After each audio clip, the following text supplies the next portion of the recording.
tentang aplikasi Google Classroom. Video sebelumnya saya telah menjelaskan tentang menu yang ada di tugas kelas, yaitu membuat sebuah tugas dengan tugas yang langsung di soal tugasnya, atau siswa menjawab dengan menggunakan lembar jawab.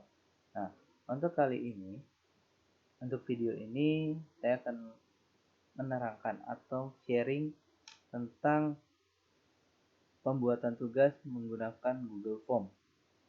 Berarti pertama-tama klik menu tugas kelas, lalu klik buat, lalu kita menggunakan yang tugas kuis yang bagian kedua. Oke, silakan di sini berikan judulnya, misalkan tugas 3 surat undangan. Silakan kalian jawab ada di Google Form. Nah, pada tugas yang tadi tugas kuis akan secara otomatis dibuatkan Google Form oleh Google Classroom. Jadi kita membuat sebuah pertanyaan atau sebuah soal adanya di Google Formulir. Nah, untuk selanjutnya setelah mengisikan judul, petunjuknya silahkan dikasih secara detail, sedetail mungkin agar siswa tidak bingung dalam mengerjakannya. Kalau sudah jelas, maka langkah berikutnya adalah klik yang di Google Form-nya, yaitu blank quiz-nya. Klik, akan lari ke menu Google Form. Nah, pada Google Form di sini, ini adalah Google Form untuk quiz kita. Langkah pertama adalah ganti dulu formulirnya. Berarti di sini adalah tugas 3 surat undangan. Sesuaikan dengan tadi tugasnya aja, judulnya. Nah, kalau sudah, silahkan di sini kasih pertanyaan, misalkan bukan pertanyaan sih, judulnya lagi aja, surat undangan. Kalau sudah, untuk deskripsinya itu opsional, boleh dipakai, boleh tidak. Terus langkah berikutnya yang di bawahnya ini, usahakan ketika kalian membuat Google Form, yaitu tugas atau soal di Google Form, langkah yang pertama yang di sini pertanyaan adalah nama siswa. Kenapa harus diisikan nama siswa? Karena agar kita tidak bingung untuk menilainya dari siswa tersebut. Silakan tuliskan nama siswa, habis itu diklik wajib diisi. Jadi akan nampil seperti ini, wajib diisi. Kalau sudah, kita tambahkan kembali, yaitu tambahkan pertanyaan. Nah, untuk pertanyaan kedua, jika di Classroom ini kalian terdapat atau lebih dari 2 kelas atau 3 kelas atau selebihnya, maka di sini kasih pertanyaan adalah kelas. Nah, untuk pertanyaan kelas, kalian bisa ntar siswa suruh menjawab dengan ketik sendiri atau dengan ketikan centang, atau pilih option salah satunya. Kalau misalkan mau lebih simpel ya udah kita pilih jawaban singkat saja. Dan sini jangan lupa juga wajib diisi. Agar kenapa? Kalau lupa pasti harus isi dulu. Kalau sudah, baru kalian bikin pertanyaannya. Misalkan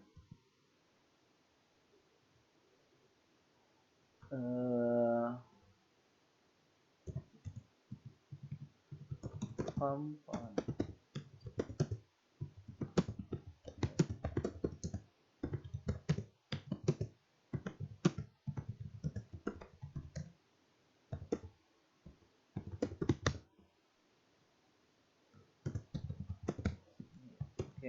ini tuliskan pertanyaan, tidak usah memberikan nomor, tapi langsung pertanyaannya. Nah, untuk pertanyaan ini, kita bisa pilih apakah dia jawaban singkat, atau dia sebagai paragraf, atau biasanya ini esai. Oke, ini biasanya isian, ini adalah esai, atau pilihan ganda, atau kotak centang. Maksudnya kotak centang ini berarti cara menjawabnya adalah dicentang. Oke. Drop down itu biasanya nanti akan ada pilihan ke bawah ketika diklik. Nah, untuk upload file berarti mereka kerjakan atau menjawab di file yang berbeda, baru nanti di upload filenya. Oke. Karena di sini saya ingin membuat pilihan ganda, berarti pilih yang pilihan ganda. Oke. Setelah pilihan ganda, silakan kalian isikan opsi 1. Biasanya opsi 1 itu adalah A. Misalkan surat.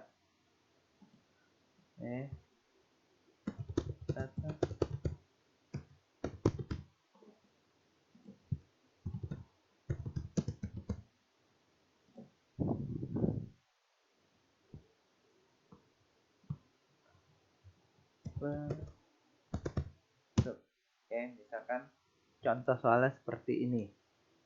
Oke, jadi komponen apa saja yang harus ada pada surat tunjangan resmi. Nah, ini adalah isikan pertanyaannya, sedangkan yang ini adalah optionnya. Tidak usah pakai option A, B, C, D, dan seterusnya. Nah, setelah ini langkah berikutnya adalah kita memberikan kunci jawabannya. Dengan cara apa? Klik yang di bawah sini, ada klik kunci jawaban. Pilih salah satu jawaban yang menurut kita benar. Misalkan kunci jawaban adalah kop surat, diklik saja sampai muncul ada tanda checklist. Oke, sudah seperti ini. Jangan lupa setiap soal ini berapa poinnya. Misalkan poinnya adalah 10. Ketikkan aja 10, lalu klik selesai. Nah, maka pada tahap ini sudah selesai. Dan jangan lupa di sini wajib diisi. Biar anak itu menjawab semuanya. Lakukan seterusnya sampai kebutuhan soal yang kalian buat. Ini kalau misalnya nambahkan soal lagi, tinggal klik yang tanda plus atau tambahkan pertanyaan. Jika sudah selesai, silahkan kalian setting quiz ini ada di setelan. Nah, di sini setelan ada 3 menu. Yang pertama adalah umum, yang kedua adalah presentasi, yang ketiga adalah quiz. Saya jelaskan yang umum. Yang umum ini adalah kebutuhan atau settingan secara umum. Biasanya kita boleh ngumpulin alamat email, email respon, atau perespon, atau kita bisa membataskan 1 kali menjawab. Jadi anak itu dibatasi untuk 1 kali menjawab. Kalau mau seperti itu tinggal checklist saja, batasi ke 1 tanggapan. Maka nanti siswa tersebut hanya bisa menjawab 1 kali saja. Kalau sudah, kita menuju ke presentasi. Silakan di sini ada tampilkan status progres. Maksudnya nanti kalau setiap dia dijawab status progresnya atau ada status progresnya dia bisa kayak gimana. Atau sini acak urutan pertanyaan. Nah, di sini yang pilihan kedua ini adalah kita dapat mengacak pertanyaan. Jadi setiap siswa itu tidak sama. Misalkan siswa si A dapat pertanyaan nomor 1 itu di nomor 1, sedangkan siswa si B dapat pertanyaan 1 itu adalah di nomor 10. Nah, itu berarti kalau ini biasanya agar menghindari kecurangan. Kita klik aja acak urutan pertanyaan. Terus di sini pesan konfirmasi. Nah, pesan konfirmasi ini kita bisa edit, kita bisa buat. Kita misalkan terima kasih Anda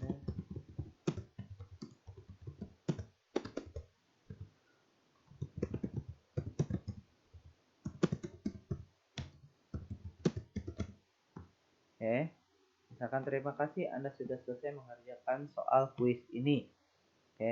Sudah. Jadi settingannya cuma pilih presentasi itu adalah acak urutan pertanyaan dan pesan konfirmasinya. Terus menu yang ketiga pada setelan adalah quiz. Nah, setelan ini biasanya untuk settingan quiz. Misalkan di sini opsi kuisnya rilis nilai segera setelah setiap pengiriman. Berarti ini akan secara otomatis dinilai. Atau kita bisa namanya manual. Oke, karena sini adalah kita menggunakan CBT, otomatis kita menggunakan settingan nilainya itu secara otomatis akan keluar. Dan di sini yang paling bawah ada responden dapat melihat. Nah, di sini kita bisa atur. Mereka bisa melihat pertanyaan yang tidak terjawab, jawaban yang benar, dan poinnya atau total poinnya. Nah, biasanya untuk menghindari hal kecurangan adalah kita uncentang atau kita hilangkan centangnya yang ada di option kedua, yaitu jawaban yang benar. Jadi siswa tidak akan melihat jawaban yang benar atau yang salah. Ya, mereka kalau untuk nilai ya silakan, ini opsional, apakah mau dikasih tahu atau tidak. Kalau tidak dikasih tahu berarti ini diklik aja, jadi dihilangkan centangnya, maka siswa tidak mengetahui poin yang mereka dapat. Tapi kalau emang kita mau melihat biar siswa itu dapat melihat poinnya, maka silakan di checklist saja. Kalau sudah, kita klik simpan. Oke, tunggu sebentar. Kalau sudah seperti ini, sudah kita setting, sudah kita bikin pertanyaan, maka langkah berikutnya adalah silakan di sini di close, tidak ada masalah karena secara otomatis file ini atau formulir ini akan tersimpan di Google Drive kita. Jadi langkah baiknya adalah di close saja. Lalu di sini kita atur di sini yang sebelah kanannya, ini quiz ini untuk siapa aja. Tapi ingat kayak video yang kemarin, jika kalian pilih 2 kelas maka kita tidak bisa jadwalkan. Tapi kalau misalkan hanya satu, kita bisa menentukan kapan soal ini diterbitkan. Poinnya jangan lupa sesuaikan dengan Google formulirnya. Terus tenggatnya silakan kalian atur juga, opsional. Selama berapa lama mereka bisa mengerjakan ini. Dan jangan lupa sekali lagi adalah pilih topiknya. Yaitu karena ini adalah tugas, maka topiknya adalah tugas. Oke, kalau sudah, kita bisa pilih tugaskan, itu berarti langsung disampaikan ke siswanya, atau kita jadwalkan. Misalkan kita bikin kuis sekarang, kita ingin tampilkan kuis ini adalah besok hari pukul 7. Maka kita bisa klik jadwalkan. Di sini pilih karena hari ini tanggal 6, maka besok saya ingin munculkan, maka tanggal 7 diklik. Di sini ganti jamnya adalah 07.00. Setelah itu klik jadwalkan. Oke. Nah, setelah seperti ini, maka selesailah kita membuat tugas kelas dengan menu tugas quiz, yaitu dengan membuat sebuah pilihan ganda dengan Google Form. Sekian video kali ini, kurang lebihnya saya minta maaf dan terima kasih. Selamat malam.